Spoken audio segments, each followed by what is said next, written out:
Hello everyone, welcome to chemistry class. आज की video है यूनिट 10th पार्ट 13।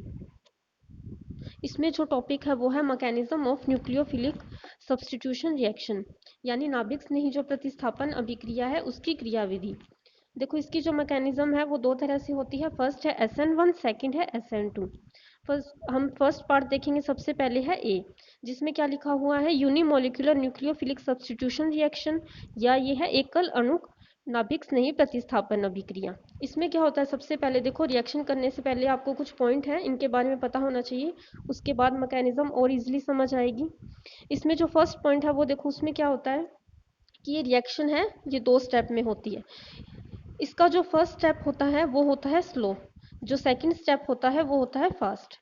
इसके बाद क्या है, थर्ड पॉइंट में देखो, जो फर्स्ट स्टेप होगा यानी कि जो स्लो स्टेप है, उसे ही हम इस रिएक्शन का रेट डिटरमाइनिंग यानी वेग निर्धारक पद भी कहते हैं। अब इस रिएक्शन को यूनिमोलिकुलर यानी इसे एकल अणुक नाभिक स्नेह प्रतिस्थापन अभिक्रिया किस लिए बोला है, क्योंकि इसमें इस रिएक्शन में जो पार्टिसिपेट करेगा वो एक ही मॉलिक्यूल होगा। हम जो ये लेसन है वो है एल्किल हैलाइड, यानी इसकी जो सभी रिएक्शन होगी उनमें एल्किल हैलाइड ही पार्टिसिपेट करेगा। और SN1 में एल्किल हैलाइड का एक मॉलिक्यूल पार्टिसिपेट करता है, इसलिए इस रिएक्शन का नाम है यूनिमोलिकुलर न्यूक्लियोफिलिक सब्स्टिट्यूशन रिएक्शन। इसके बाद फोर्थ पॉइंट में देखो, इसमें लिखा गया है कि इसमें वे एल्किल हैलाइड इस रिएक्शन में यानी आसानी से इजीली ये रिएक्शन किस में होती है, जिसमें एल्किल हैलाइड आसानी से वियोजित यानी डिसोसिएट हो जाते हैं। तो जो 3 डिग्री हैलाइड होते हैं उनमें ये रिएक्शन काफ़ी फास्ट होती है। उसका रीज़न यानी काफ़ी इजीली हो जाती है। इसमें देखो, स्टेबिलिटी का ऑर्डर भी लिखा हुआ है कि सबसे ज़्यादा ये रिएक्शन होगी 3 डिग्री हैलाइड में, उसके बाद 2 डिग्री में, उसके बाद 1 डिग्री में। इसका रीज़न क्या है कि ये 3 डिग्री में ज़्यादा फास्ट कैसे होती है, तो इसमें देखो, अगर हम एल्किल हैलाइड में से यानी 3 डिग्री का जो एग्जाम्पल लिया है उसमें से अगर हम क्लोरीन को रिमूव कर दे तो कार्बन पे आएगा पॉजिटिव चार्ज। तो इसमें एक जो हमारे पास इंटरमीडिएट बना है वो है कार्बोनियम आयन।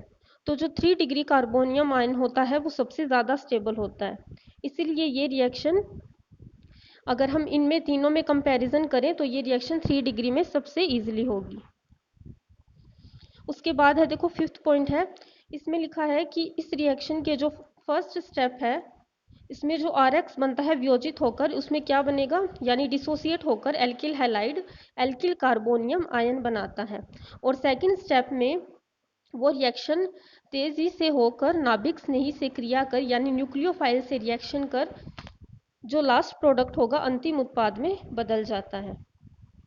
अब इसमें देखो, ये जो फर्स्ट रिएक्शन है RX प्लस E, और इसमें NU लिखा हुआ है। देखो, NU को हम डिनोट करते हैं न्यूक्लियोफाइल से, और इलेक्ट्रोफाइल के लिए वर्ड यूज होता है E। अब न्यूक्लियोफाइल क्या होगा, न्यूक्लियोफाइल का मतलब है कि जिसे जो न्यूक्लियस के साथ जुड़ना चाहता है। न्यूक्लियोफाइल का मतलब ये होगा। अब न्यूक्लियस पे क्या होता है, पॉजिटिव चार्ज, यानी नाभिक पे क्या होता है, पॉजिटिव चार्ज। तो वो उसके साथ जो जुड़ना चाहेगा उस पे नेगेटिव चार्ज होगा, इसीलिए न्यूक्लियोफाइल पे होता है नेगेटिव चार्ज। इसी तरह से अगर इलेक्ट्रोफाइल की बात करें तो इलेक्ट्रॉन पे होता है नेगेटिव चार्ज, और उसके साथ कौन जुड़ना चाहेगा, जिस पे होगा पॉजिटिव चार्ज। इस कारण इलेक्ट्रोफाइल पे जो चार्ज होता है वो पॉजिटिव होगा।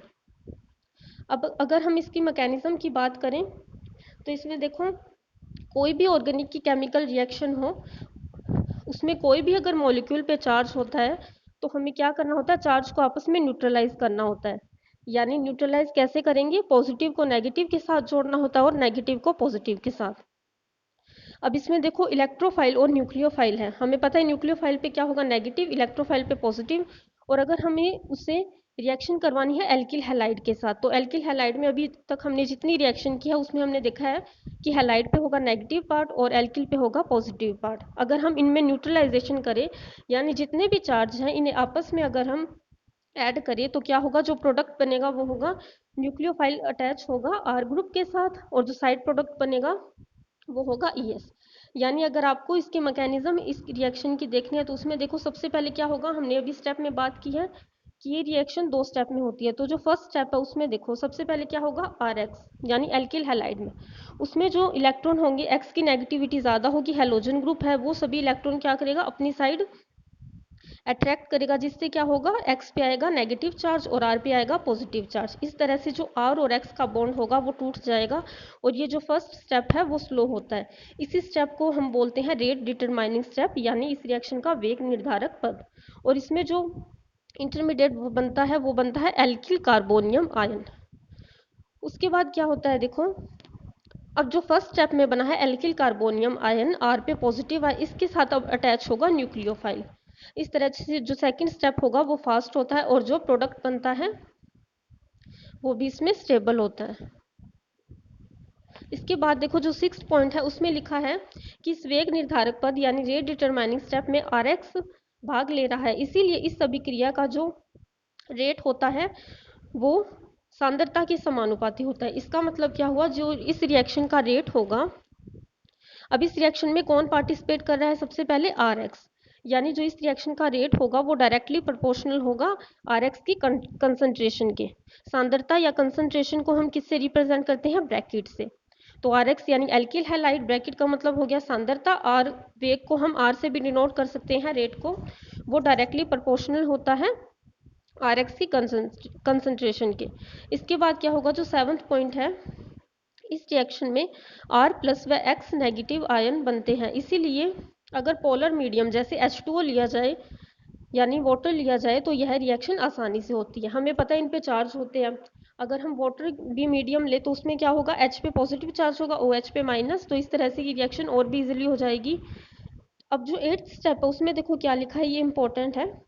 यहाँ एल्किल हैलाइड यदि प्रकाशिक सक्रिय यानी ऑप्टिकल एक्टिव हो तो इस रिएक्शन में जो प्रोडक्ट बनता है वो क्या बनता है, रेसमिक मिक्सचर। इसमें क्या होगा, हमें पता कि ऑप्टिकली एक्टिव कौन से कंपाउंड होंगे, जिनमें कार्बन है, जो जिनमें कम से कम एक कायरल कार्बन जरूर होना चाहिए, यानी कार्बन की जितनी भी वैलेंसी है, कार्बन जिस भी ग्रुप से जुड़ा है वो क्या है, सेम नहीं होने चाहिए। हमें पता है कार्बन की वैलेंसी होती है 4, यानी कार्बन जिस भी ग्रुप से जुड़ा है वो अलग अलग होने चाहिए, उसे हम क्या बोलते हैं, कार्बन का कायरल सेंटर। और जिसमें कम से कम एक कायरल सेंटर प्रेजेंट होता है वो ऑप्टिकली एक्टिव होता है। तो इसके आधार पर हम बोल सकते हैं कि इसमें ऑप्टिकली एक्टिव होकर ये क्या प्रोडक्ट बनाता है, रेसमिक मिक्सचर। आई होप आपको इस वीडियो से समझ आया होगा। Thank you so much for watching.